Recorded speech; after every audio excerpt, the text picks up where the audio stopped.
Hello friends, welcome to exam fever YouTube channel. दोस्तों, आज के वीडियो में हम लोग बात करेंगे CTET की परीक्षा का एक महत्वपूर्ण टॉपिक जो कि सोशल साइंस यानी कि सामाजिक विज्ञान का एक टॉपिक है, जिसका नाम है नए साम्राज्य और राज्य। सामाजिक विज्ञान में अगर आप सिलेबस देखेंगे तो इतिहास में यह आपको एक टॉपिक मिल जाएगा। तो इस वीडियो में हम लोग क्लियर करेंगे कि कौन से साम्राज्य हैं, उनके बारे में हमें जानकारी कहाँ से मिली, उनके बारे में जो हमें शिलालेख वगैरह मिले से वहाँ से क्या क्या जानकारियाँ मिलती हैं, किस किस राज्य ने कहाँ तक शासन किया था, वे सब बातें हम यहाँ पर डिस्कस करेंगे। तो इसका जो चैप्टर है इसको समझाने के लिए NCERT का जो चैप्टर है उसका मैं सहारा ले रहा हूँ। तो NCERT के थ्रू आपकी सभी छोटे छोटे डाउट भी क्लियर हो जाएंगे। तो इस चैप्टर में क्या दिखाया है कि एक छोटा सा बच्चा है जो कि किसी एक नाटक में जो कि प्ले होता है उसमें रोल लेगा किसी राजा का। तो वह बच्चा सोचता है कि वह तलवार लेके शान से चलेगा और राजाओं की तरह हुक्म चलाएगा, लेकिन जब उसे मालूम होता है कि उसका रोल है कि जिसमें उसे एक बीड़ा लेकर के बैठना है, तो वह आश्चर्यचकित होता है और सोचता है कि क्या राजा भी इस तरह के काम करते थे लड़ाई झगड़े के या फिर युद्ध के अलावा। तो ये सब बातें कैसे मालूम चलती हैं? प्राचीन समय में तो हम लोग थे नहीं, तो ये सब बातें मालूम चलती हैं उस समय जो लोगों ने लिख के रखा है, जो कवि या फिर जो इतिहासकार थे, या फिर आजकल के समय जो पुराने पुराने जो नगर हैं जैसे कि पटना, पाटलिपुत्र है, इलाहाबाद है, तो वहाँ के जो नगर हैं वहाँ पर हमें कुछ शिलालेख मिलते हैं जिनसे हम उन राजाओं के बारे में, उनके परिवार के बारे में और उनके द्वारा किए गए काम के बारे में जानकारी इकट्ठी करते हैं। तो उन शिलालेखों को, अगर जिन शिलालेखों में प्रशंसा की जाती है किसी राजा के बारे में, तो उन अभिलेखों को बोला जाता है प्रशस्तियाँ। तो इसी तरह का एक अभिलेख कहाँ मिला था? इलाहाबाद में मिला था, जो कि 1700 साल पहले लिखा गया था। अशोक स्तंभ पर इसकी खुदाई की गई थी। तो यह जो अभिलेख था उस पर जो उस समय जो राजा थे समुद्रगुप्त, जो कि गुप्त वंश के दूसरे राजा थे, तो समुद्रगुप्त के जो कवि थे हरिसेन, उन्होंने इस पर एक कविता लिखी थी और वही कविता इस अभिलेख पर लिखी गई है। तो समुद्रगुप्त हैं जिन्हें कि भारत का नेपोलियन भी कहा जाता है। अपनी दूरदर्शिता के लिए वह बहुत ही प्रसिद्ध थे और इनके समय में गुप्त वंश का साम्राज्य वह बहुत दूर दूर तक फैला हुआ था, जिसके बारे में आगे हम बात करेंगे। तो जो प्रशस्ति है उसके बारे में आप जान गए। ऐसा अभिलेख जिसमें कि प्रशंसा की जाती है किसी राजा की, उसे बोलते हैं प्रशस्ति। तो प्रशस्ति के माध्यम से मालूम चला है विद्वानों को, इन सभी के बारे में जानकारी हुई है। तो प्रशस्तियां हैं ये बहुत ही प्राचीन समय से लिखी जाती हैं, जैसे कि गौतमी पुत्र सातकर्णी थे, उनकी प्रशस्ति के बारे में आपने सुना होगा। लेकिन गुप्त काल के समय इनका महत्व और ज़्यादा बढ़ गया था। तो जब समुद्रगुप्त की जो प्रशस्ति है वह हमें क्या बताती है कि समुद्रगुप्त का जो महिमा वर्णन किया है, या समुद्रगुप्त के बारे में जो बताया है कवि ने, एक योद्धा के रूप में उनको बताया है कि युद्धों को जीतने वाले राजा, विद्वान और एक उत्कृष्ट कवि के रूप में उनकी प्रशंसा की गई है और उन्हें ईश्वर के बराबर तक बताया गया है। तो उन्हीं में से एक हूबहू कुछ लाइन हम पढ़ते हैं जो कि प्रशस्ति में लिखी हुई है कि जिनका शरीर युद्ध मैदान में कुठारों, कुल्हाड़ियों, तीरों, भालों, बर्छों, तलवारों और लोहे की गदाओं, नुकीले तीरों और अन्य सैकड़ों हथियारों से लगे घावों के दाग से भरे होने के कारण अत्यंत सुंदर दिखता है। तो यहाँ पर कवि ने युद्ध के समय जो राजा कैसा दिखता है, किस प्रकार से युद्ध करता है, उसके बारे में वर्णन किया है। यहाँ पर आप देखेंगे लेफ्ट साइड में दो सिक्के दिखाई दे रहे हैं। तो ये समुद्रगुप्त के समय के सिक्के हैं। इसमें दिखाया गया है कि जो राजा है वह कैसे बीड़ा को बजा रहे हैं, सिक्कों पर इसे अंकित किया गया है। अभी यहाँ पर एक मानचित्र है जिसे हम देखेंगे और इस मानचित्र के सहारे से आपको बताएंगे कि समुद्रगुप्त के समय पर भारत देश में उनका जो साम्राज्य है कहाँ तक विस्तृत हुआ था। तो यहाँ पर आप देखेंगे प्रत्येक कलर में अलग अलग बांटा गया है। जैसे कि सबसे पहले देखिए जो ब्लू कलर है, एक तो यहाँ पर है और एक नीचे श्रीलंका में है। इस टाइप कलर कहाँ पर? श्रीलंका में और पश्चिम में है, पाकिस्तान और अफगानिस्तान साइड में। उसके बाद ये जो बैगनी कलर है वो इन राज्यों में है, ग्रीन कलर इन राज्यों में है, और ये कुछ पॉइंट हैं वो इस तरह के हैं, रेड कलर के हैं। तो ये क्या दर्शा रहे हैं आपको बताता हूँ। तो सबसे पहले तो इस ग्रीन कलर के बारे में बात करेंगे, ये वाला। तो ये जो ग्रीन कलर है, यहाँ पर कुछ राजा हुआ करते थे जिनके राज्यों को अधिकार किया था समुद्रगुप्त ने, और यहाँ पर 9 शासक थे। इन 9 शासकों को समुद्रगुप्त ने हरा करके उनके राज्यों को अपने साम्राज्य में मिला लिया था। अब उसके बाद अगर हम देखते हैं ये दक्षिण की साइड में जो तटीय एरिया है, यानी कि ये यहाँ पर ये जो पॉइंट हैं ये क्या है? ऐसे राज्य हैं जो दर्शाए गए हैं। 12 ऐसे राज्य हैं, याद रखिए कितने राज्य हैं? 12। तो 12 ऐसे शासक हैं जिन्हें समुद्रगुप्त की जिन्होंने अधीनता स्वीकार की थी और समुद्रगुप्त ने इनको दोबारा से शासन करने की अनुमति दी थी। उसके बाद के कुछ ऐसे राज्य हैं जो कि बैगनी कलर में दिखाए गए हैं। इनमें कौन से राज्य आ रहे हैं, जैसे कि बांग्लादेश है अभी, यानी कि तब का बंगाल, और असम, नेपाल। तो इन राज्यों में क्या था, इन राज्यों के लोगों ने समुद्रगुप्त को बहुत सारे उपहार दिए थे और उनके दरबार में ये लोग उपस्थित रहते थे, उनकी आज्ञा का पालन करते थे। इसके अलावा कुछ राज्य ऐसे थे, जैसे कि ये ब्लू कलर में ये वाला राज्य है, यहाँ पर बोला जाता है कि कुषाण और शक इन लोगों का शासन रहा होगा। और इसी तरह से श्रीलंका, यहाँ पर जो श्रीलंका के राजा थे, इन लोगों ने समुद्रगुप्त के साथ, जैसे इन्होंने अपनी बेटियों की शादी की थी और इन्होंने समुद्रगुप्त के साथ रिश्ता भी रखा था। तो ये आपको इस तरह से मालूम चल गया। अभी बात होती है वंशावली के बारे में। तो वंशावली क्या होती है, वंशावली ऐसे लिखी हुई एक बुक समझ लीजिए, किताब समझ लीजिए, या फिर पुराने एक पत्र समझ लीजिए कि जिनमें सभी वंशों के बारे में लिखा रहता है, पुराने कौन कौन पैदा हुए थे, कब हुए थे, उसे बोलते हैं वंशावली। तो जो वंशावलियां हैं वो अधिकांश जो प्रशस्तियां होती हैं, जो शासकों ने अपने पूर्वजों के बारे में जो लिख करके वहाँ पर रखवाया था, प्रशस्ति बनवाई थी, प्रशंसा की थी, तो इस प्रशस्ति में अक्सर क्या मिलता था कि उनके जो पूर्वज हैं, जैसे कि परदादा, दादा, माता पिता, इनके बारे में बहुत सारी जानकारी मिलती थी। जैसे कि समुद्रगुप्त का जो प्रशस्ति पत्र है, प्रशस्ति है, उसमें उनकी माँ कुमार देवी जो कि लिच्छवी वंश की राजकुमारी थी, और उनके पिता चंद्रगुप्त जो कि गुप्त वंश के पहले शासक थे, जिन्होंने महाराजाधिराज जैसी बड़ी उपाधि धारण की थी। तो समुद्रगुप्त ने भी यही उपाधि धारण की थी। उनके दादा और परदादा का महाराजा के रूप में ही उल्लेख है। इसी से यह मालूम चलता है कि धीरे धीरे इस वंश का महत्व बढ़ता गया था। तो समुद्रगुप्त के बारे में, उनके बाद के जो शासक हैं, जैसे कि उनके बेटे चंद्रगुप्त द्वितीय, तो उन्होंने भी एक प्रशस्ति जो लगवाई थी या अभिलेख जो लिखवाए थे, सिक्के थे, उनसे समुद्रगुप्त के बारे में जानकारी मिली थी। तो इससे क्या जानकारी मिलती है कि समुद्रगुप्त ने पश्चिम भारत में सैन्य अभियान में अंतिम शक शासक को परास्त किया था, और बाद में ऐसा विश्वास किया जाने लगा था कि उनका दरबार विद्वानों से भरा हुआ था। कवि कालिदास और खगोल शास्त्री आर्यभट्ट उनके दरबार में थे। और समुद्रगुप्त के बाद जो वंश आया था, जिन्होंने शासन किया था, वो बोले जाते हैं राजा हर्षवर्धन। तो हर्षवर्धन और हर्षचरित क्या है, हर्षवर्धन के जो एक दरबारी कवि थे बाणभट्ट, उन्होंने हर्षवर्धन की जो पूरी इतिहास है, हर्षवर्धन की जो जीवन परिचय है, उसके बारे में लिखा हुआ था, उसे बोलते हैं हर्षचरित। जिस तरह से गुप्त वंश के शासकों के बारे में अभिलेख और सिक्कों से मालूम चला था, उसी तरह से अन्य शासकों के बारे में भी उनकी जीवनी से पता चलता है। तो ऐसे ही एक राजा थे हर्षवर्धन, जिन्होंने करीब 1400 साल पहले शासन किया। उनके दरबारी कवि बाणभट्ट ने संस्कृत में उनकी जीवनी हर्षचरित लिखी है। इसमें हर्षवर्धन की वंशावली देते हुए उनके राजा बनने तक का वर्णन है। तो उस समय एक चीनी तीर्थयार्थी आए थे, ह्वेनसांग, जिनके बारे में हमने पहले पढ़ा हुआ है कि ह्वेनसांग आए थे भारत में। तो काफ़ी समय के लिए वे हर्ष के दरबार में रहे और उन्होंने वहाँ जो भी कुछ देखा उसका विस्तार से वर्णन भी किया था। राजा हर्षवर्धन थे, वे अपने पिता के सबसे बड़े बेटे नहीं थे, लेकिन अपने पिता और बड़े भाई की मृत्यु हो जाने पर वे थानेसर के राजा बने। उनके जो बहनोई थे वो कन्नौज के शासक थे, और जब बंगाल के शासक ने उन्हें मार दिया था उनके बहनोई को, तो हर्ष ने कन्नौज को अपने अधीन कर लिया और बंगाल पर आक्रमण कर दिया था। उसके बाद हर्ष ने मगध और बंगाल को जीत करके उन्हें पूर्व में जितनी सफलता मिली थी उतना उन्हें अन्य जगह पर नहीं मिली। उन्होंने किस किस को जीता, मगध और बंगाल को जीता।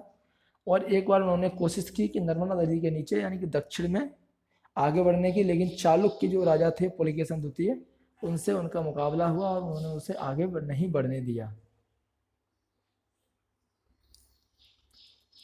उसके बाद के जो कुछ वंश हैं, जो कुछ साम्राज्य हैं, वो हैं पल्लव, चालुक्य और पुलकेशन द्वितीय। तो उनकी भी प्रशस्तियां मिलती हैं। तो इस काल में पल्लव और चालुक्य जो कि दक्षिण भारत के सबसे महत्वपूर्ण राजवंश थे।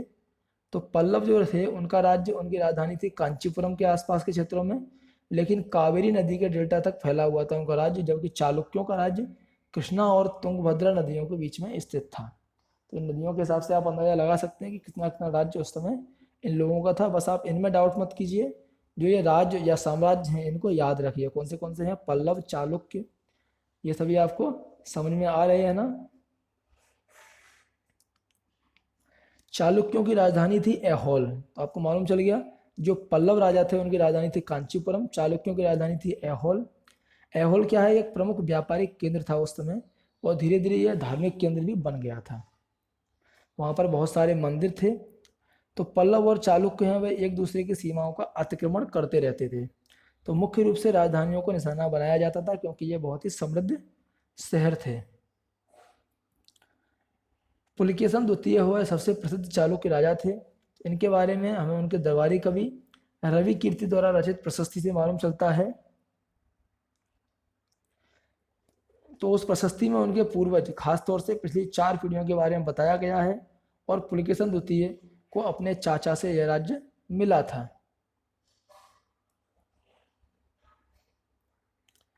जो रवि कीर्ति थे जिन्होंने इसको लिखा था, तो रवि कीर्ति के अनुसार पूर्व और पश्चिम दोनों समुद्र तटीय इलाकों में अनेकों अभियान चलाए गए।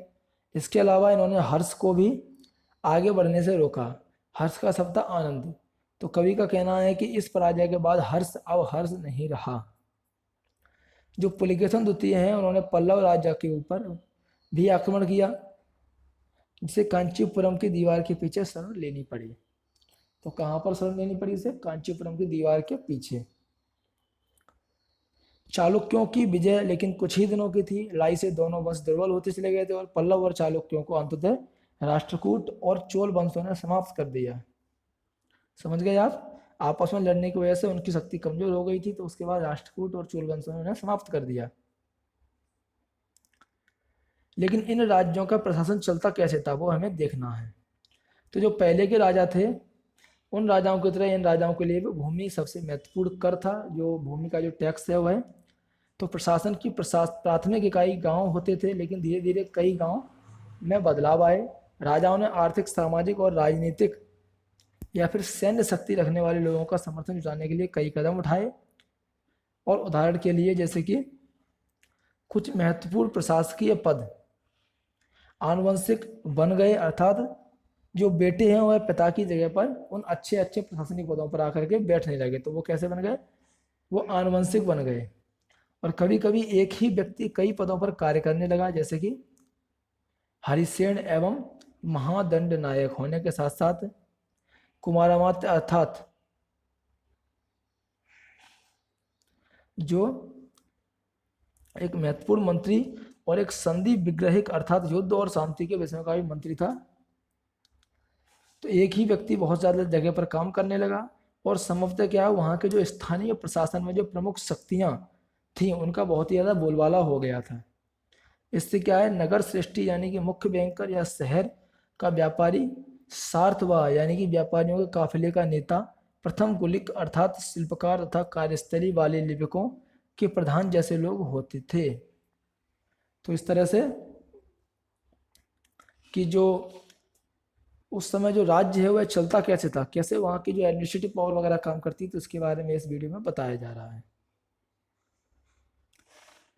अभी जो इस तरह की जो नीतियां हैं वह काफ़ी हद तक तो प्रभावशाली होती थी, लेकिन समय के साथ साथ क्या हुआ, इनमें से कुछ जो व्यक्ति थे वह इतनी ज़्यादा शक्तिशाली हो गए थे, पावरफुल हो गए थे कि वह अपना जो स्वतंत्र राज्य घोषित कर लेते थे या स्थापित कर देते थे। तो एक नए प्रकार की सेना भी गठित हुई थी, जैसे कि कुछ राजा अभी भी पुराने राजाओं की तरह सुसंगठित सेना रखते थे जिसमें हाथी, रथ, घुड़सवार और पैदल सिपाही होते थे। पर इसके साथ साथ कुछ सेनानायक भी होते थे जो आवश्यकता पड़ने पर राजा को सैनिक सहायता दिया करते थे। इन सेनानायकों को कोई नियमित वेतन नहीं दिया जाता था, बदले में इनमें से कुछ को भूमिदान दिया जाता था। दी गई भूमि से ये कर वसूलते थे जिससे वे सेना और घोड़ों को देखभाल करते थे। साथ ही वे इससे युद्ध के लिए हथियार जुटाते थे। इस तरह के व्यक्ति सामंत कहलाते थे। जहाँ कहीं भी शासक दुर्बल होते थे ये सामंत स्वतंत्र होने की कोशिश करते थे, क्योंकि इनके अंडर पूरी की पूरी अपनी सेना आ जाती थी।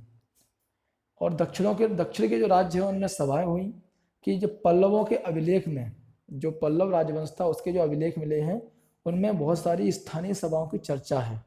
इनमें से एक था ब्राह्मण भूस्वामियों का संगठन, जिसे बोलते थे सभा। ये सभाएं उप समितियों के जरिए सिंचाई, खेतीबाड़ी से जुड़े विभिन्न काम, सड़क निर्माण, स्थानीय मंदिरों की देखरेख आदि का काम करती थी। और जिन इलाकों के जो भूस्वामी हैं वह ब्राह्मण नहीं थे, वहाँ पर उर नामक ग्राम सभा के होने की बात कही गई है। ठीक है। तो नगरम व्यापारियों के एक संगठन का नाम था। संभवतः इन सभाओं पर धनी और शक्तिशाली भूस्वामी और व्यापारियों का नियंत्रण था। इनमें से बहुत सी स्थानीय सभाएं शताब्दियों तक काम करती रहीं। तो दक्षिण के जो राज्य थे वहाँ पर क्या है, बहुत सारी सभाएं हुआ करती थी। अब उस जमाने में जो आम लोग थे उनके बारे में जान लेते हैं। जो जनसाधारण है उसके जीवन की थोड़ी बहुत झलक हमें नाटकों और बहुत से अन्य स्रोतों से मिलती है। जैसे कि कुछ उदाहरण देखते हैं। जो उपन्यासकार जो कालिदास हैं उन्होंने अपने नाटकों में राज दरबार के जीवन के चित्रण के लिए प्रसिद्ध काम किए हैं। तो इन सभी नाटकों में एक रोचक बात यह है कि राजा और अधिकांश ब्राह्मणों को संस्कृत बोलते हुए दिखाया गया है, जबकि अन्य लोग तथा महिलाएं प्राकृत बोलते हुए दिखाए गए हैं। प्राकृत में जहाँ की जैसी भाषा थी वैसा बोलते हुए दिखाए गए हैं। उनका सबसे प्रसिद्ध नाटक अभिज्ञान शाकुंतलम दुष्यंत नाम के एक राजा और शकुंतला नाम की एक युवती की प्रेम कहानी है। इस नाटक में एक गरीब मछुआरे के साथ राज कर्मचारियों के दुर्व्यवहार की बात की गई है। अभी यहाँ पर जैसे कि एक एग्जाम्पल दिया है कि मछुआरे को एक अंगूठी मिली। तो एक मछुआरा था, उसे एक कीमती अंगूठी मिली और वह अंगूठी राजा ने शकुंतला को भेंट की थी, लेकिन दुर्घटनावश उसे एक मछली निकल गई। और जब मछुआरा इस अंगूठी को लेकर राजमहल पहुंचा तो द्वारपाल ने उस पर चोरी का आरोप लगाया और मुख्य पुलिस अधिकारी भी बुरी तरह से पेश आया। राजा उस अंगूठी को देखकर बहुत खुश हुए और उन्होंने मछुआरे को इनाम दिया। पुलिस वाला और द्वारपाल मछुआरे के इनाम का कुछ हिस्सा हड़पने के लिए उसके साथ शराब खाने चल पड़े और उसको बहुत ही ज़्यादा बहलाया।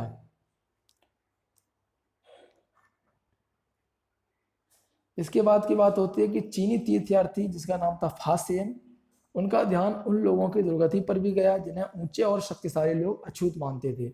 इन्हें शहरों के बाहर रहना पड़ता था। वे लिखते थे, अगर इन लोगों को शहर या बाजार के भीतर आना होता था तो सभी को आगाह करने के लिए ये लकड़ी के एक टुकड़े पर चोट करते रहते थे। जब कभी भी वो जो छुआछूत वाले लोग थे वे शहर से निकलते थे तो लकड़ी के टुकड़े की सहायता से वे ऐसा आवाज़ करते हुए निकलते थे कि लोग समझ जाएं और वह उन्हें ना छुएं, उन्हें निकल जाने दें। तो यह आवाज़ सुनकर के लोग सतर्क होकर अपने को छू जाने या किसी भी प्रकार से संपर्क से बचाते थे। तो एक ऐसी जगह पर जहाँ पर बाणभट्ट ने राजा की जो सेना शिकार के लिए जा रही थी उसका वर्णन किया है। तो जो राजा की जो सेना है वह बहुत ही बड़ा साजो सामान लेकर के शिकार पर जाती थी। इनमें हथियारों के अतिरिक्त रोजमर्रा के उपयोग करने वाली बहुत सारी चीज़ें थी। और उस समय ये नियम था कि राजा जिस भी राज्य से या जिस भी गांव से निकलेगा उस गांव के लोग आकर के राजा का सम्मान करेंगे। लेकिन वहाँ पर कोई भी ये नहीं सोचता था कि जो राजा की जो सवारी है वह जब निकल जाती है तो उसके बाद कितना नुकसान होता है, कितनी फसल नष्ट हो जाती थी। तो बाणभट्ट ने उसके बारे में लिखा है कि पूरी की पूरी दुनिया धूल के गर्त में डूब जाती थी जब राजा की जो सवारी है वह निकल जाती थी। तो यहाँ पर जो एक ये कॉलम दिया है उसमें बताया गया है कि जो अरब के बारे में बताया है कि मरुभूमि होते हुए भी सदियों से अरब यातायात का एक बहुत बड़ा केंद्र था। मरुभूमि मीन्स वहाँ पर मरुस्थल है, पानी कम है। तो दरअसल हुआ क्या है कि अरब जो व्यापारी हैं और जो नाविक हैं वह भारत और यूरोप के बीच समुद्री व्यापार बढ़ाने में एक महत्वपूर्ण भूमिका निभाई थी। जिन्होंने अरब में रहने वाले बहुत सारे लोग थे जिन्हें बोलते हैं बेदुइन। तो जो घुमक्कड़ कबीले होते थे वे मुख्य रूप से ऊँटों पर आश्रित होते थे, क्योंकि यह एक ऐसा मजबूत जानवर है जो मरुभूमि में भी स्वस्थ रह सकता है, यानी कि मरुस्थल में भी चल सकता है। कौन है? ऊँट। तो लगभग 1400 साल पहले जो पैगंबर मोहम्मद थे उन्होंने अरब में इस्लाम नामक एक नए धर्म की शुरुआत की। तो ईसाई धर्म की तरह इस्लाम ने भी अल्लाह को सर्वोपरि माना है। उनके बाद सभी को समान माना गया है। यहाँ पर इस्लाम धर्म के पवित्र ग्रंथ कुरान का एक अंश दिया गया है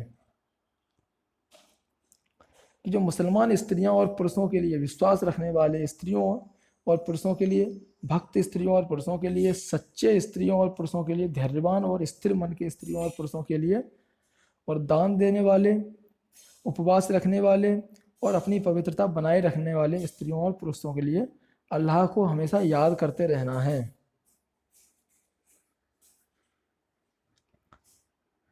और ऐसे जो लोग हैं कि अल्लाह को भी जो लोग याद करते हैं स्त्री पुरुष, तो इन सब के लिए क्षमा और पुरस्कार रखा गया है। अगले जो 100 साल हैं इसके दौरान इस्लाम उत्तरी अफ्रीका, स्पेन, ईरान और भारत में फैल गया।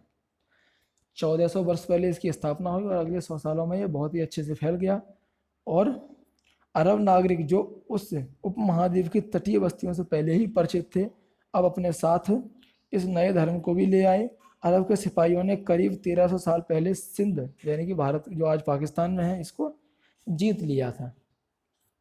तो इस तरह से आप इस बात को मान सकते हैं या फिर सोच सकते हैं